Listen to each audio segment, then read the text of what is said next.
Thanks, Cathaoirleach. Minister, the national broadband process has seen a dizzying number of revelations over the past few weeks that can only be described as farcical. From the significant change in the character and make-up of the bidding consortium and your knowledge and involvement in this, to your dinner meetings in New York with David McCourt, then the sudden sale of ENET on Monday and legal action against the remaining bidder Gunnahan McCourt for alleged misuse of privileged information. We are yet again in a position where the National Broadband Plan is mired in controversy.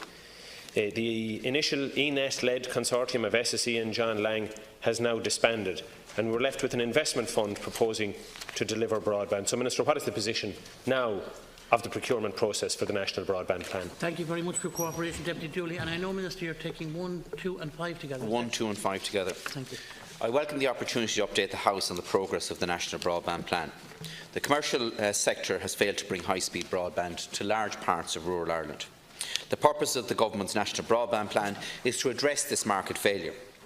Ireland is not alone in facing this challenge. It is a challenge faced by other digitally ambitious EU member states, and a number of these member states are making very significant interventions in the market to ensure the deployment of high-speed broadband connectivity.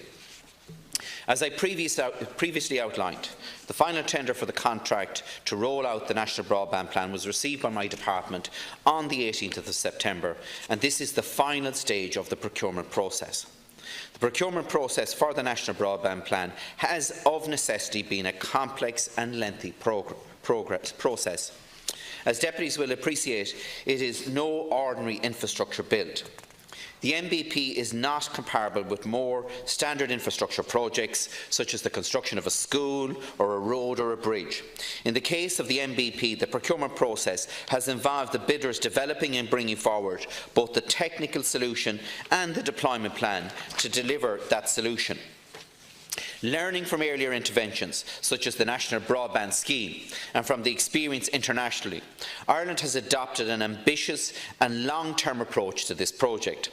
As a communications sector project, the NBP is unique in its ambition. The Government has set the bar high when it set out the ambition for the National Broadband Plan. While this meant the bringing forward a future-proof solution would be complex and challenging, as we have witnessed, it also acted as a catalyst to encourage very significant investment by commercial operators in the deployment of high-speed broadband networks. It is without question that the pace and nature of the deployment of high-speed broadband networks by commercial operators in the past 2 years has been significantly influenced by the Government's intervention through the National Broadband Plan. That is a very welcome development for Ireland, and as a direct response to the ambition set by this Government, the services now being rolled out by commercial operators are offering a basic service in excess of 100 megabits per second download speeds. The National Broadband Plan procurement process was launched following a comprehensive consultation with commercial operators on their plans to service premises within the potential intervention area. At that point, the map included approximately 757,000 premises. While the procurement was ongoing, Éire came forward with a further commercial plan to build a high-speed broadband network to serve 300,000 of those premises within the planned state intervention area. Éire's submission was evaluated by my department in accordance with the criteria that applies to the NBP mapping process and was found to be a credible plan. As a consequence, and in keeping with state aid rules, the map had to be revised to remove the 300,000 premises. This is evidence of an aspect of the complexity of managing a procurement process to address a clear market failure when commercial companies can continue to bring forward investment plans in parallel with the procurement process.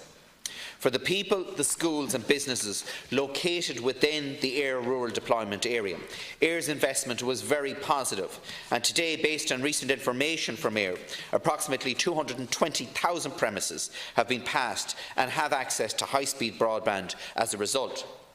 For the NBP procurement process, however, it added considerable complexity, did little to reduce the cost of building a state-subsidised network, while considerably reducing the potential revenues.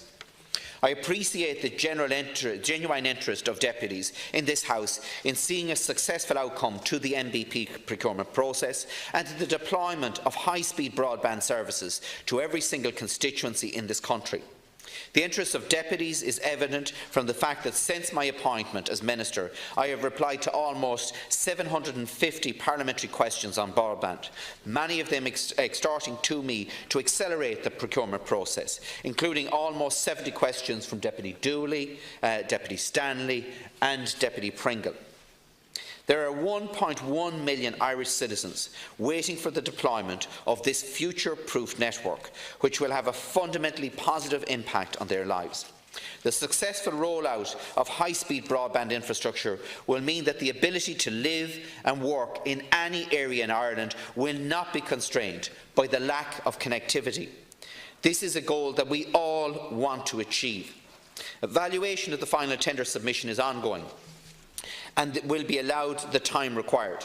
On conclusion of that evaluation, my department will make a recommendation to me on whether the appoint a bidder as the preferred bidder, and I will bring that decision to government, for a decision at that stage. Thank you very much, Minister. Now, Deputy Dooley will have a minute, then I will move on to Deputy Stanley and then Deputy Pringle. Deputy Dooley, 1 minute. Minister, the questions that we now have about your relationship with the remaining bidder are many. On what other occasions did you meet David McCourt or his representatives on his behalf? Were these meetings minuted? Will you release the minutes of these meetings? What officials accompanied you to those meetings?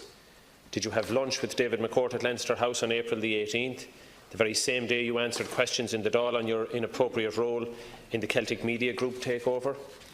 And at any time during the process, did David McCourt or his representatives discuss with you the extension by your department of the concession agreement with ENET for the municipal area network contract without retendering? If so, was this before the sale of ENET? Were you aware of his intention to sell a stake in ENET when you extended the concession agreement for the MANS? And did this form part of any of Granahan McCourt involvement in the NBP? Minister, are you about to gamble a vast amount of taxpayers' money on the rollout of broadband by a private investment fund? Thank you, Deputy. It is not like AIR, the ESB, Vodafone, ENET, SSE or John Lang. This is a big gamble. Thank you. And if it goes wrong, the taxpayer will lose, and the 542,000 families and businesses waiting for broadband will lose even more. You will have a final minute. Deputy Stanley, 1 minute.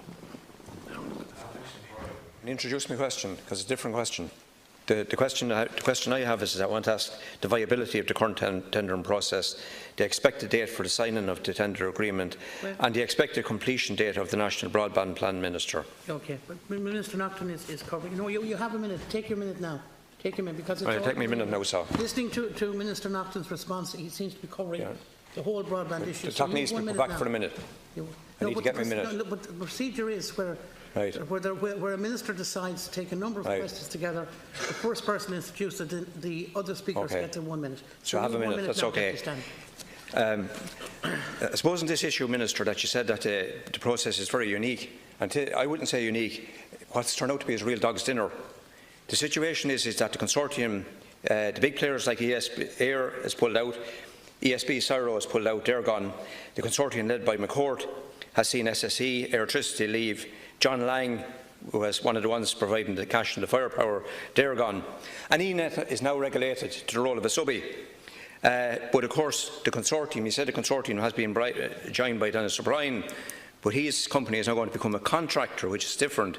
Granahan McCourt consortium will also have ENET, Nokia, Activo, which is Denis O'Brien's, and the Kelly Group and KN as contractors. The consortium has changed massively, Minister. The one that's left in it, okay? With ENET and the rest of them gone. And ENET, as I said, is relegated now to the role of a contractor. Thank you. The state is after buying the remaining 28% share in that, I understand. The result now, Minister, is this, and this is the key point, is that the state who now own the ENET is now becoming a subby. Thank you. Is now going to be a subby to a private capitalist from America, a venture capitalist. But the state is going to bankroll it and essentially become an employee of that American capitalist. That's what's happening here. The state is now in a subservient position. And you know, what were you doing? I want to ask this question. What in the name of God were you doing meeting David McCourt? He looked to meet me this week. I refused. And I'm in the opposition benches. I have nothing got to do with the tendering process. You're heading up the department. You're heading the department that's overseeing this and that will sign off on this contract. You will sign off on it, and you should not have been meeting them. Did you have cabinet approval? What was the purpose of the meeting, and who sought the meeting? Please, Deputy. To be honest, I expected more of you. I've never seen you do this before. You've taken up a considerable amount of Deputy Pringle's time, which is not fair. Deputy Pringle. I don't know if he's taking up my time. It's taking up somebody's time, but it's certainly not mine. He has taken up your time. That's definitely not going to happen. Because the amount of time given to it is now less. No, Chairman, you sort that out. You deal with you actually have already Stanley, lost 10 seconds. I'm going to use my time anyway, that's for sure. Minister, you outlined yourself what are actually the problems with this broadband scheme. With the very first day when you allowed Eircom to go off and do their own thing in the very start, that's the crux of the problem. Because what they did was they sat for years and did nothing in terms of rolling out broadband for their customers. When they saw that there was interest from other sides, they went out then and rolled it out for the last few that took anything value out of the project altogether, and that's why you ended up with only one bidder. But then you go along and you actually are like, I can't understand how you could actually go and meet this person, this David McCourt, and actually meet him while the bidding process is ongoing. It's actually it's crazy. It sounds completely. It's completely senseless, really. But I mean, I suppose it shows the message and the links that business people have to this government. And when you see that members of the Parliament here can't get to meet with you, but you will go out and meet with consortium members and discuss the process with them at meetings. So I mean, I think the questions that have been raised already are very important and they need to be answered. But I think the problems with the National Broadband Scheme are problems that have been there from long before this issue arose. This is just another step along the way, another problem, than what has overall been a very bad project. And I think it's time, if not, you should have done it long before now, but it's time that the government should take this over and provide the infrastructure themselves. Thank you very much. Minister, you have 1 minute, and you will have a final minute to come back, but you have 1 minute now. 1 minute? Yeah. Jeez. First of all, Deputy Pringle, any request that I have had from members of this Parliament for meetings, I've tried to facilitate in every way I can. That's the first thing. Secondly, just to outline, the Department is responsible for the governance and evaluation of the tender. The Minister has no role in relation to this. I, as Minister, have overall responsibility to ensure the Government's objectives under the NPP state-led intervention are met. I'm also responsible for answering questions in relation to the timelines associated with the Government rolling out high-speed broadband to non-commercial areas as soon as possible and meeting with the targets set out under the Digital Agenda Europe. The Department is required to keep the Minister and the Government informed of the progress timelines and the likely cost implications for the state. In relation to the meeting in New York, the procurement process is by no way compromised by my attendance at a dinner which took place on July 16th. The short discussion was of administrative nature. There was one remaining bidder in the procurement process. The meeting was before the final tender was received on the 18th of September, and there was no member of the NBP procurement team present, as it was not an NBP meeting. I understand that the valuation of the final tender received is currently ongoing, and we should allow for that process to be completed. Now, on a number of occasions, colleagues here in the House have said to me about how long and protracted this particular process is. It started at the end of 2015. And, you know, the insinuation is being given here that I, as Communications Minister, should not meet with anyone in any way associated with the National Broadband Plan since my appointment in 2016 until there is a decision made on this. As you know, during the talks on the programme for government, and during those talks, it was actually the procurement board itself that came out and made an announcement that it was going to actually delay this process, which was independent of any minister being in place at the time.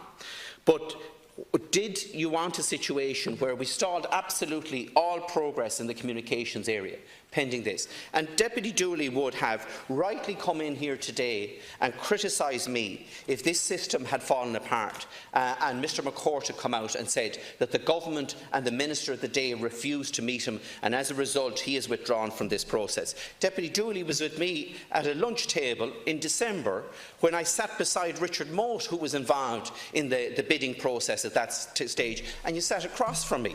The reality is that we have a lot of the comms sector involved in this in one form or another, and the reality is I am Communications Minister. We have huge challenges in relation to broadband coverage. We have made huge success along with Minister Kine here in relation to the broadband task force, and that required engagement with the industry. One, to identify where the bottlenecks are, and two, to actually progress and unblock those. And we have made significant progress. We have released an 86% increase in capacity in broadband spectrum. We were the first country in Europe to actually auction off 5G capable network. There is a lot happening here. There is a lot of interest here in this country because of the decisions that are being taken by my department and this government. Danny, give you a little bit extra time. Now, Deputy Dooley, then Deputy Stanley and then Deputy Pringle. 1 minute each. Minister, you and I, for the avoidance of doubt, were at an IBEC dinner in the Four Seasons Hotel where there was a couple of hundred people and we sat around a table of 10 or 15 people, and to try and correlate the two things and suggest that they're the same is disingenuous of you. Will you explain and answer the question that I asked you? Did you on the 18th of April have lunch in Leinster House with David McCourt? Who else attended that lunch? Were there officials with you? And did you retain a minute of that meeting? Can you explain to us what you thought the purpose of that meeting was and why there was need for a subsequent one? Yes, you will be berated in this House and you'll be held to account for the non-performance of your department. But if there's a procurement process in place, as there was, and there are officials assigned to make it happen, if an executive decision is required, make the executive decision. Change tack if necessary. But it doesn't need you to go out to the individual players one by one, or one at a time, or one on their own, and try to give them some comfort that everything will be all right on the night, or allow them to canvass you.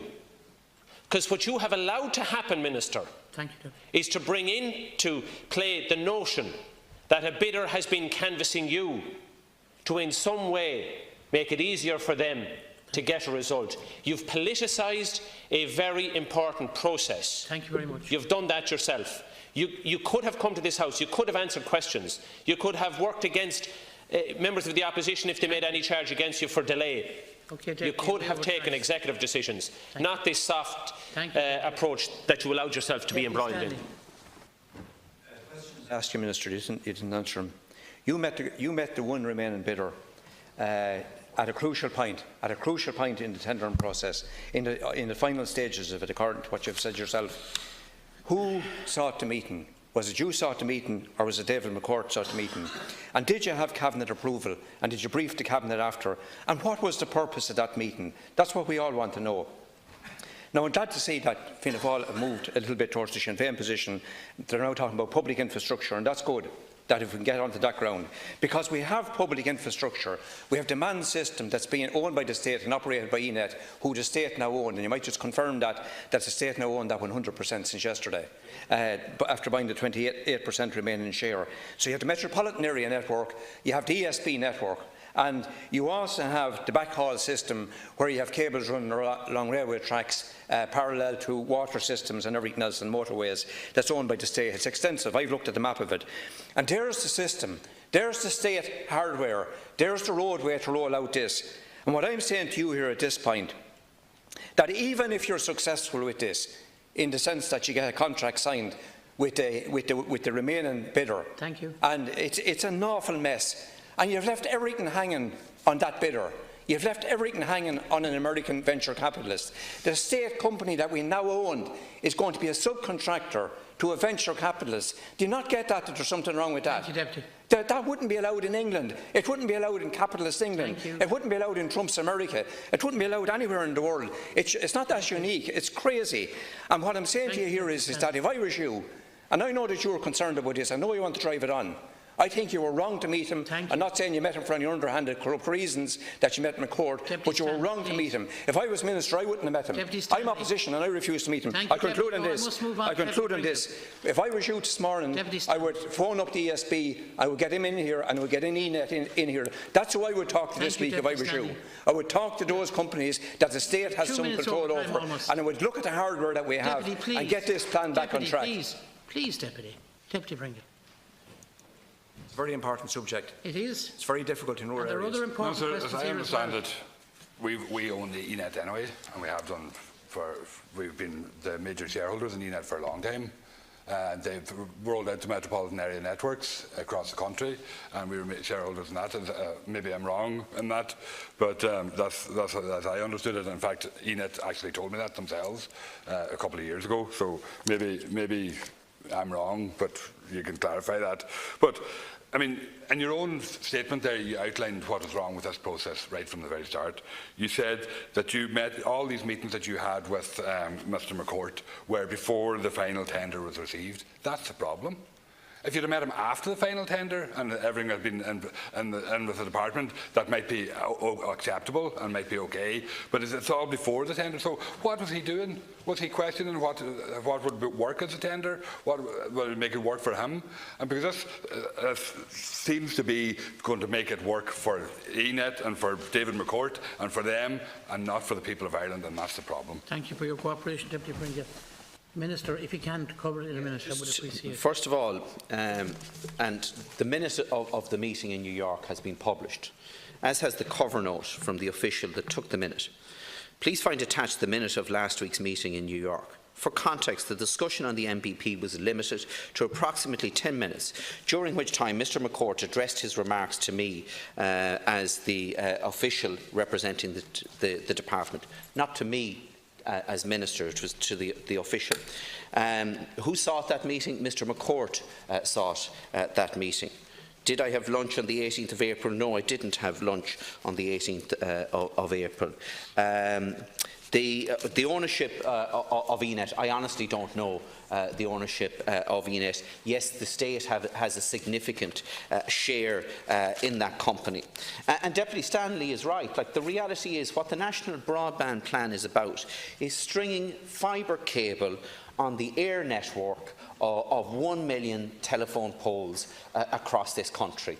They're in private ownership, and look, we can go back over how they ended up in private ownership, but the reality is that they're in private ownership. And the reality is that before my appointment as Minister, we had a situation with the greatest economic boom in this country. There was no investment by the incumbent. We had a mobile spectrum that was auctioned off to the highest bidder. Consumers had to pay for that, and it minimised the coverage. And the National Broadband Plan scheme that was launched was obsolete the day it actually went live. Now, what we've had to do with this complex process, at the start of this process back in 2015, the target was to bring 30 megabits per second broadband speeds to every single home in the country. We now know today that that's obsolete, that most of the commercial operators are delivering an average of 100 megabits per second, and in fact the National Broadband Plan, when it is hopefully approved in the coming weeks, will deliver 150 megabits per second. That's the objective in relation to it.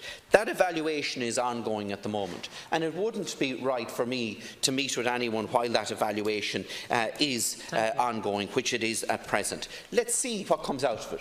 We'll have this within the next couple of weeks, and it wouldn't make sense at this stage to sit down with the ESB and ENET and start all of this process again. We're within weeks now of finalising a long, complex process, and the reality is people have been hugely frustrated. Deputy Stanley, Deputy Dooley, Deputy Pringle, myself, Deputy Kine, we're all meeting people who are hugely frustrated, and they just want broadband, full stop.